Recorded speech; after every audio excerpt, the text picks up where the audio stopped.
que liberan acetilcolina, las llamamos colinérgicas, que actúan en los receptores correspondientes, ¿cierto? Nicotínicos o muscarínicos, están en los efectores donde van a actuar o donde va a actuar este modulador, este neurotransmisor.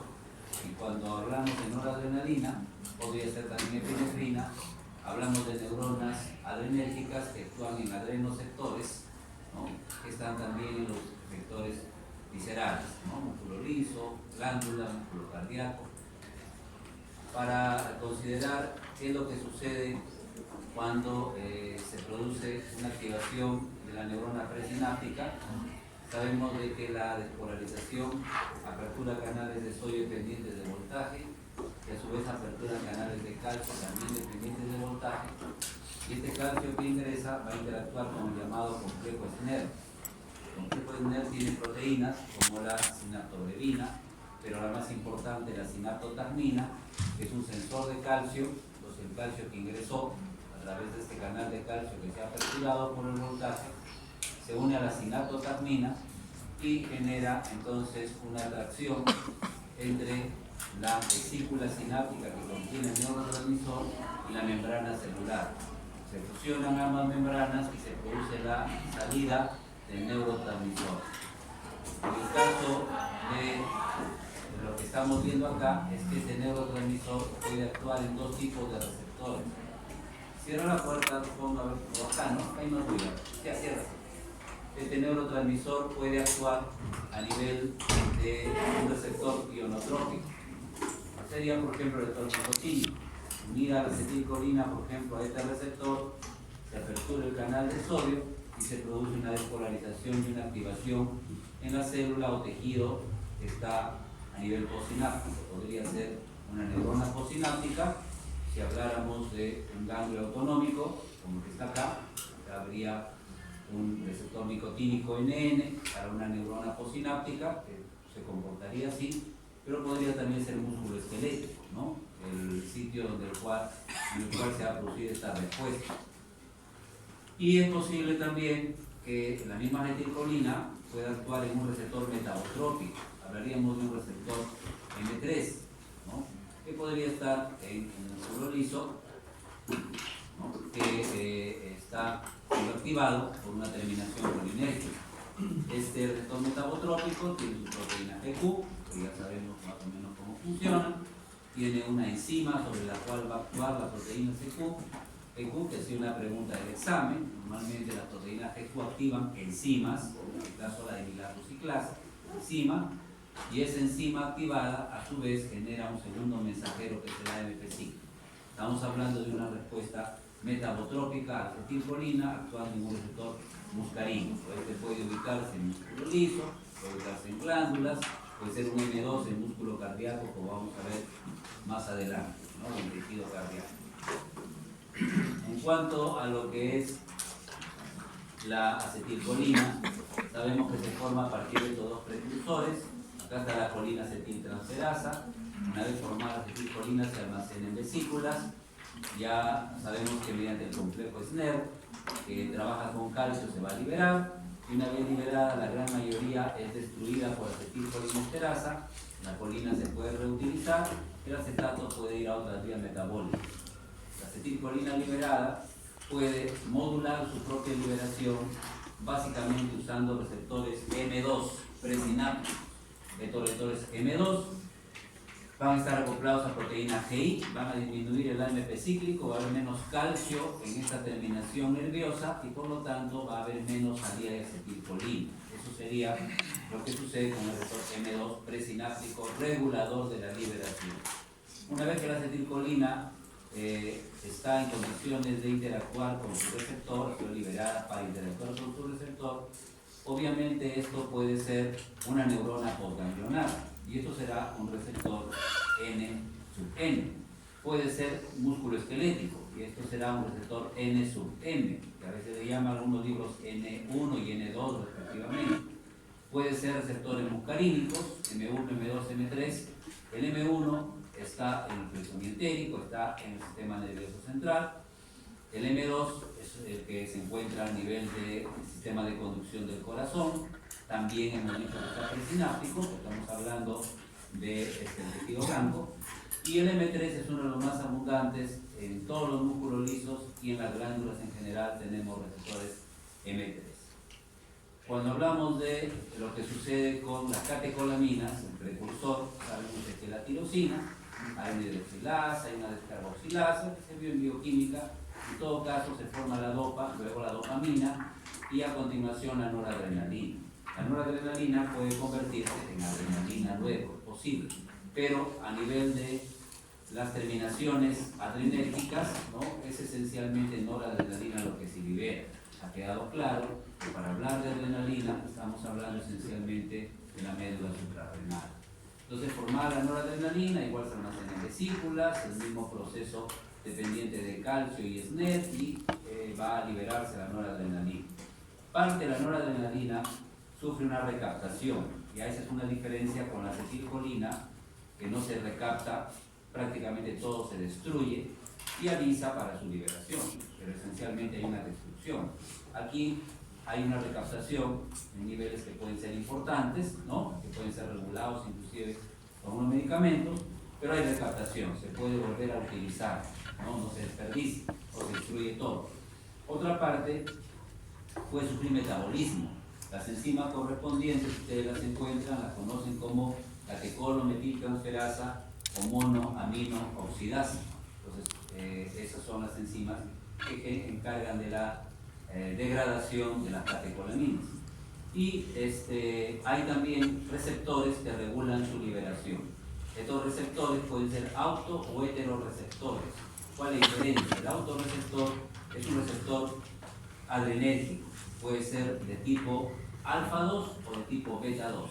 Es decir, cuando la noradrenalina está en cantidades pequeñas, que ha liberado menos de lo que debería ser, entonces esta noradrenalina se une al receptor beta 2, que es de alta afinidad.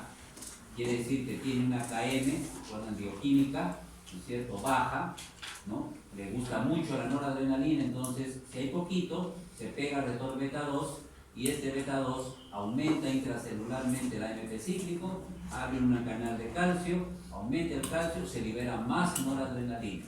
Es como una retroalimentación positiva que va a regular la liberación de más noradrenalina.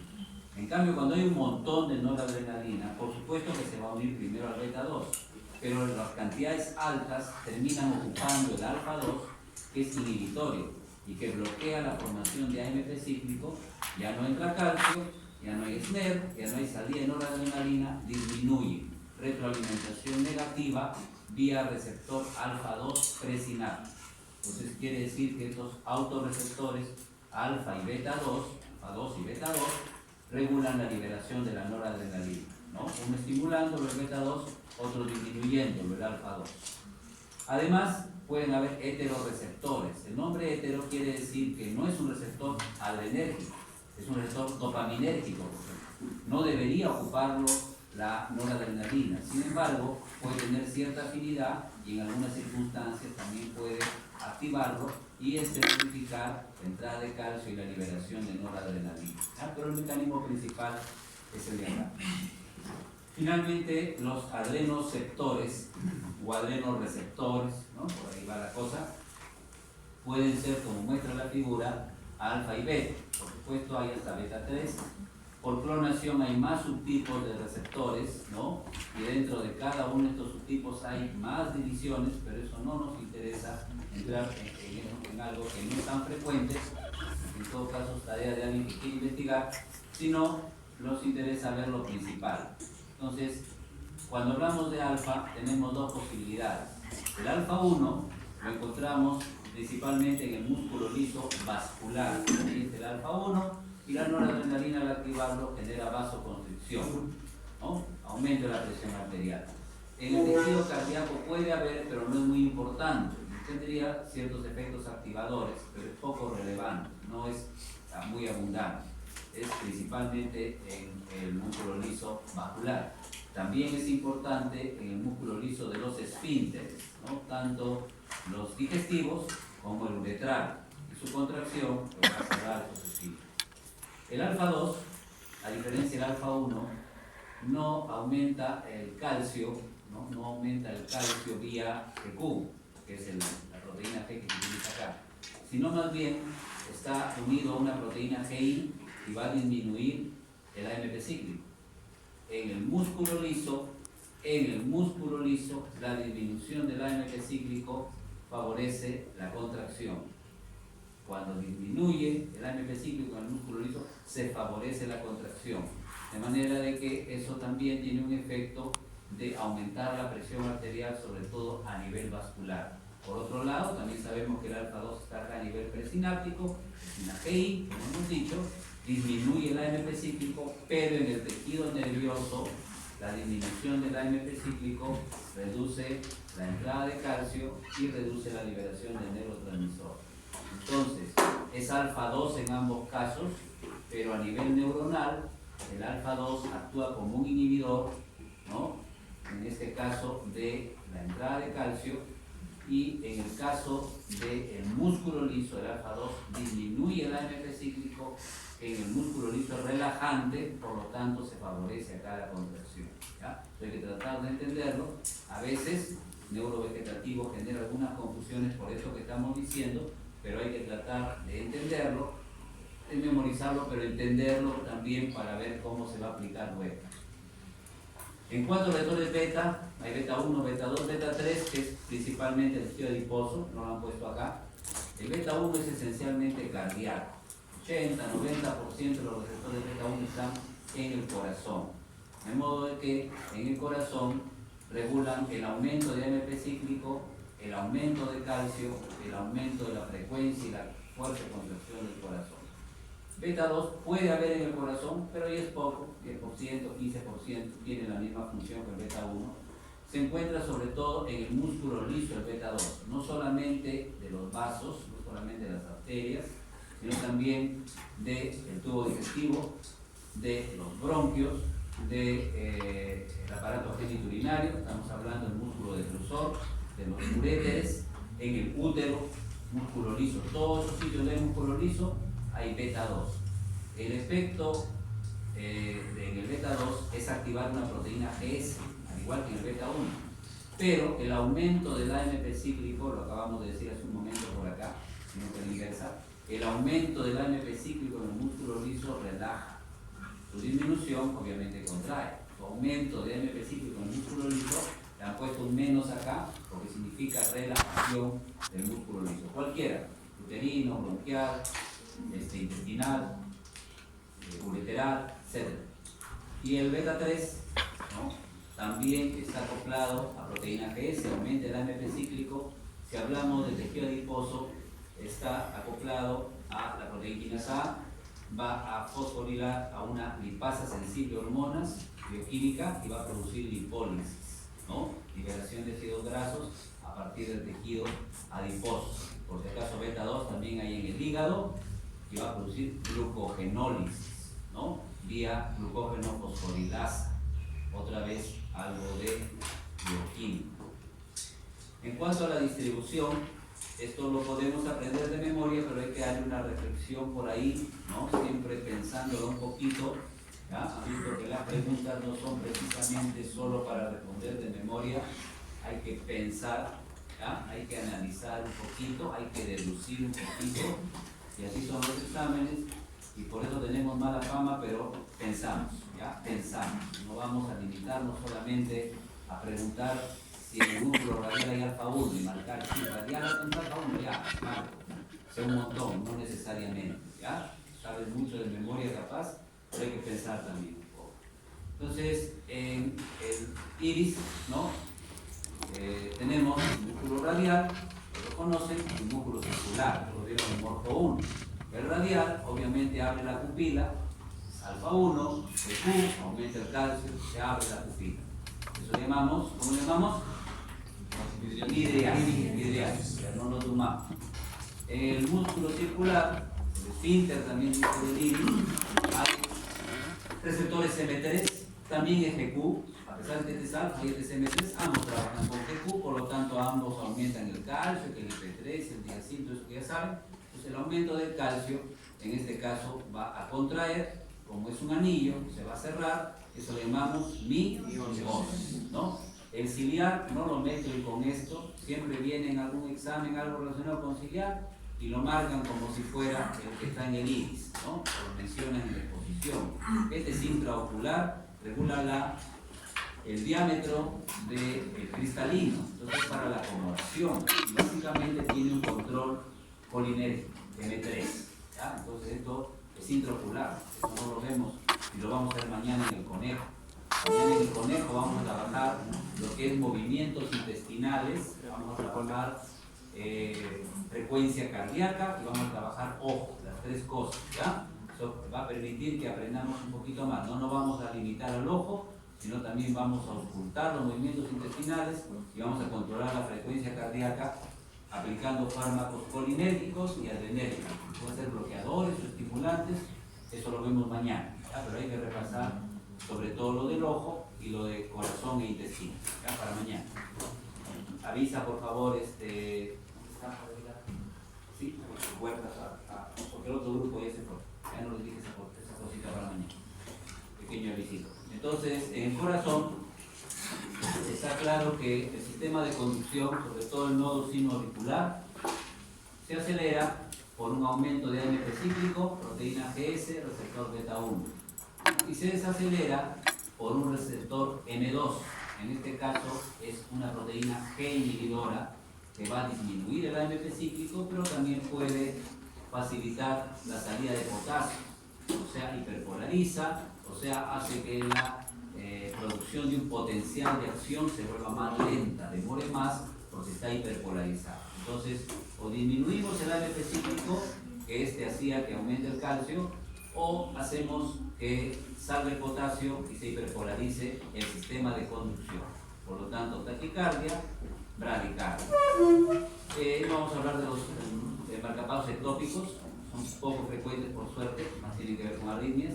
Y en la contractilidad, sí, es muy importante el efecto beta 1, aumento de calcio, se llama inotropismo, no le llamen ionotropismo, ¿no? Es inotropismo positivo. Y en el sistema colinérgico, el receptor M2 prácticamente no influye en la contracción del ventrículo. No olvidar, al momento de hacer algunas deducciones, el M2 disminuye la fuerza de contracción si lo hace en la aurícula, pero el ventrículo no se ve afectado por estímulos parasimpáticos en su contracción. Sí se ve afectada la frecuencia, pero no la fuerza de contracción ventricular. El M2, si hay, que no es muy frecuente en el músculo, está en la aurícula, ¿ya? Después el músculo liso vascular, ¿cierto? Hay que diferenciar acá lo que es la arteria que va a la piel o a la circulación esplánica, a las vísceras intraabdominales. Estas arterias, este músculo de estas arterias, tiene receptores alfa. Por lo tanto, cuando hay adrenalina en la sangre, estas arterias que van a la piel, ¿no?, y a las vísceras intraabdominales van a contraerse ante la presencia de adrenalina, porque tienen predominantemente receptores alfa. Y eso va a hacer que cuando uno está asustado o estresado, la piel se ponga pálida, pues, ¿no? La cara palidece, la piel palidece, porque la adrenalina está generando un efecto constrictor, porque predominan estos receptores en las arterias que van a la piel y a las vísceras. En cambio, en las arterias que van al músculo esquelético predomina el receptor beta 2, de manera que cuando hay estrés, como ante un temblor más o menos fuerte, un incendio en la universidad, qué sé yo, en un sitio donde estás tú, se bloqueó el ascensor, entonces en estrés se libera adrenalina, circula por la sangre y llega a las arterias, ¿no?, al músculo de las arterias que van al músculo esquelético, a este músculo liso, produciendo una vasodilatación. Al dilatarse, el flujo sanguíneo al músculo esquelético mejora y te permite correr o defenderte o ver cómo te proteges, ¿no?, para reaccionar ante el estrés. Esto tiene una finalidad fisiológica, ustedes saben, para defenderse de una agresión uno necesita su músculo esquelético, no necesita tanto su piel o sus vísceras, ¿no? Necesita correr o agredir o hacer fuerza, y para ello necesita que esté bien vascularizado este músculo. El endotelio tiene receptores M3. Como es endotelio, el receptor M3 va a trabajar con proteína GQ, calcio calmodulina. Sin embargo, este calcio calmodulina va a activar una óxido nítrico sintasa y el endotelio va a liberar el óxido nítrico, antiguamente conocido como factor relajante derivado del endotelio. Eso significa esa abreviatura, pero es óxido nítrico. Una vez liberado el óxido nítrico del endotelio, pasa al músculo liso y lo vasodilata. Esta respuesta se presenta cuando hay rubor, ¿no? Cuando la persona se avergüenza de alguna cosa y de repente se puso roja. Y esa es una respuesta típica producida en el endotelio por el parasimpático, ¿ya? Liberando óxido nítrico, y este pasa al músculo liso, como vamos a ver en una figura posterior, y lo vasodilata. El músculo liso bronquial, ¿no? Siendo músculo liso, el receptor beta 2 está unido a proteína GS, igual que acá, actúa aumentando el AMP cíclico, y el AMP cíclico del músculo liso, por un mecanismo que vamos a recordar con ustedes después, produce relajación. Por lo tanto, hay broncodilatación. Por eso el asmático usa salbutamol, porque el salbutamol es un agonista beta 2 que relaja el músculo liso bronquial, produce broncodilatación y respira mejor el asmático. El parasimpático tiene receptores M3 en este músculo liso, GQ, calcio, por lo tanto el músculo liso se va a contraer. Un asmático que no se controle solo con salbutamol puede recibir hipratropio, bromuro de hipratropio. El bromuro de hipratropio es un anticolinérgico, va a bloquear el receptor M3. Si es un antagonista, no se va a contraer el músculo liso, va a estar bloqueado este receptor y va a haber broncodilatación. Entonces el asmático recibe agonistas beta 2 y antagonistas M3 con la finalidad de conseguir broncodilatación. En el tubo digestivo está el músculo liso. El músculo liso puede estar en las paredes de forma longitudinal y de forma circular. Saben ustedes por histología. Como fuere, este músculo liso se relaja esencialmente por estímulos beta 2. El alfa 2 es de ubicación presináptica y hace que la terminación nerviosa libere menos neurotransmisores. Esencialmente en el músculo de la pared del tubo digestivo, el músculo liso tiene beta 2, por lo tanto es relajante, ¿no? Por los mismos principios que hemos mencionado en el músculo del bronquio o que hemos mencionado en el músculo liso vascular. Todo beta 2, AMP cíclico, relajación. Y el M3 es contráctil, ¿no? Entonces son funciones antagónicas. En los esfínteres hay que hacer una precisión. En el píloro tenemos alfa 1, ¿no? Quiere decir que el simpático va a cerrar el píloro. Y tenemos M3, que va a relajar el píloro. Sin embargo, el M3 es GQ. El M3 es aumento de calcio. Debería contraerse el esfínter. Pero este M3 está en células, no en todas las células del músculo liso, en algunas células que están contiguas, están al lado de las células del músculo liso. Entonces, este M3, que no está en todas las células del músculo liso, sino en algunas células, va a actuar como en el endotelio, produciendo óxido nítrico. Entonces, cuando la acetilcolina actúa en el píloro, libera óxido nítrico. Y el óxido nítrico relaja el espíritu y lo abre. ¿Ah? Pues eso hay que entender también. Si no, sería contradictorio, pues. Como el M3 va a contraer al músculo liso de la pared y va a relajar si también el músculo liso es del esfínter, porque no está actuando directamente en el músculo liso, sino en algunas células donde hay este receptor que va a liberar óxido nítrico para la relajación. La secreción puede inhibirse por estímulos beta 2, pero en general el factor dominante acá es el incremento, que es de tipo M3. En el plexo mientérico los receptores alfa son generalmente presinápticos, tipo nuestros alfa 2, disminuyen la liberación de neurotransmisores, se inhibe la actividad neuronal del plexo mientérico del tubo digestivo. Y los receptores M1 están en estas neuronas del plexo mientérico, sabemos que actúan con GQ, calcio, son activadores, más o menos a nivel del plexo mientérico, tejido nervioso. El músculo genitourinario se parece mucho al gastrointestinal, ¿no? el de la pared de la vejiga, el del grisor, se relaja por beta 2, se contrae por M3, los mismos fundamentos, y el esfínter igual que el píloro. El esfínter uretral se contrae por alfa 1, el Q calcio se relaja por M3, porque hay producción de, ¿qué dijimos? Óxido nítrico. Obviamente esto es relevante en los niños pequeños, ¿no? Porque los niños pequeños, como saben ustedes, necesitan bañarlos, porque el control de este esfínter es parasimpático, ¿no? Pero con los años sabemos que aprendemos a controlar nuestro esfínter uretral y ya este efecto no es tan relevante. La relajación o la contracción se vuelve voluntaria, ¿no? Uno puede contener la orina y miccionar cuando cree conveniente hasta cierto límite, ¿no? El útero de la embarazada se relaja por efectos beta 2 para prevenir una amenaza de parto pretérmino, que el niño nazca antes de tiempo. Hace mucho se ha usado salbutamol, como si la gestante fuera una asmática, pero se le pone salbutamol para que disminuya las contracciones del útero, aprovechando este receptor. Isoxuprina, que es otra agonista beta 2, también tendría un efecto parecido. Mitodrina, que es más moderna, pero un poco más peligrosa también. Eso de lo peligroso lo discutimos en otro momento. Y el M3 es más bien contráctil. En el pene la eyaculación es un efecto alfa, ¿no?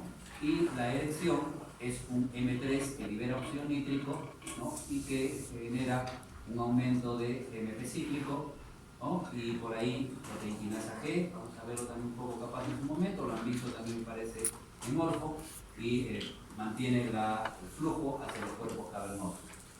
En la piel tenemos receptores alfa en un músculo pilomotor, ¿no? Que dice que se puso la piel de gallina, y las glándulas sudoríparas, acá hay una cosa curiosa, que siendo simpático es un receptor muscarínico, o sea, responde un poco a la acetilcolina y regula la secreción de sudor, ¿no? Cuando hace calor. Y las apocrinas, ¿no? Cuando sudan las manos, ¿no? Transpira la cara, está nerviosa la persona, es sí, típicamente simpática desde receptores alfa, ¿no? Adrenérgicos. Bueno, algunas cosas puntuales sobre el receptor nicotínico. Necesita dos moléculas de acetilcolina, ¿no? Que se unen a las unidades alfa, se modifica la disposición espacial de estas unidades y se abre un poro central por donde va a fluir el sodio. Podría ser algo de potasio, pero esencialmente el movimiento es de sodio, receptores nicotínicos, ¿no? En músculo esquelético y en neuronas postganglionares. El receptor M3, ¿no? Que es a la acetilcolina, músculo liso, tejido glandular, proteína QQ, está la fosfolipasa C, hidroliza, ¿cómo se llama esto? Así es, inositol difosfato, ¿no? Y produce los segundos mensajeros que ya conocemos. ¿Ya? Este diacilglicerol activa una proteína, ¿no? Proteína sinasa C. Como buena sinasa, fosfolila un canal de calcio dependiente de ligando. ¿Ya? Este canal de calcio, si es fosforilado por la proteína sinasa, se considera un canal de calcio dependiente de ligando, ¿ya? Porque es la quinasa la que lo fosforila abriéndolo y entra por aquí calcio. El IP3 ya sabemos que libera calcio de esta cosa que se llama pequeñito en el músculo liso, entonces sale poco calcio. Con este calcio no es suficiente para una buena contracción. Este calcio, calma muchachos, este calcio va a hacer que se aperturen canales de sodio dependientes de voltaje. No los estamos viendo, pero sabemos que están ahí. Y cuando se produce una despolarización, se va a abrir otro canal de calcio, ya no dependiente de ligando, sino dependiente de voltaje. Y cuando ese se abre, entra cantidades grandes de calcio y ahora sí va a haber una buena conversión. Entonces, resumen, a veces de memoria, ¿no? Las fuentes de calcio para producir contracción del músculo liso son 3. Las fuentes de calcio para producir contracción del músculo son 3. El retículo, el canal de calcio dependiente de y un canal de calcio dependiente de voltaje. Esas son las 3 fuentes de calcio para la contracción eficaz del músculo liso. Con todo este calcio hay una unión a calmodulina, ya saben, 34:1, se activa, ¿qué se llama esto? miosina sinasa de cadena ligera. Como es una sinasa, va a fosforilar la cadena ligera, que es la cadena ligera 20, esta chiquitita que está acá, con una tapadita, y una vez que se está fosforilada, tiene actividad de ATPasa. Se fosforila para tener actividad de ATPasa, es decir, poder utilizar ATP y tener la energía para engancharse en la actina y producir la contracción. Entonces esto hace M3, ¿ya? Lo revisan, lo repasan, lo ven un poco en bioquímica y lo ordenan bonito cómo trabaja. El receptor M2 está en el sistema de conducción, ¿cierto? Está también en el músculo cardíaco pero auricular. Fundamentalmente está en el sistema de conducción. Nodo sinoauricular, auriculoventricular, de His, esas vainas que ustedes saben. El receptor M2 entonces puede generar dos tipos de respuestas, se muestra claramente la figura. Con una proteína GI puede liberar la subunidad alfa-I, ¿no? ¿Me dejo entender? La subunidad alfa-I. Porque la proteína G tiene su unidad, ¿cómo es? Alfa, beta y gamma. Cuando la proteína GI se activa, igual que acá cuando la proteína G2 se activa, lo que se libera es la subunidad alfa, sino que acá es una alfa Q, digamos, y acá será una alfa I, que va a inhibir a la menos, a M específico, menos activación de la proteína A, y la proteína A en el corazón es activadora. Si está disminuida, no va a haber calcio. Si no va a haber calcio, no va a haber buena despolarización. Se va a retrasar la despolarización y el corazón va a latir más despacio, bradicardia, porque esto está sobre todo en los nodos. Por otro lado, la proteína GI, igual que esta que es G2, que tiene sus 3 unidades, no siempre la beta y la gamma no sirven para nada, no siempre la única que trabaja es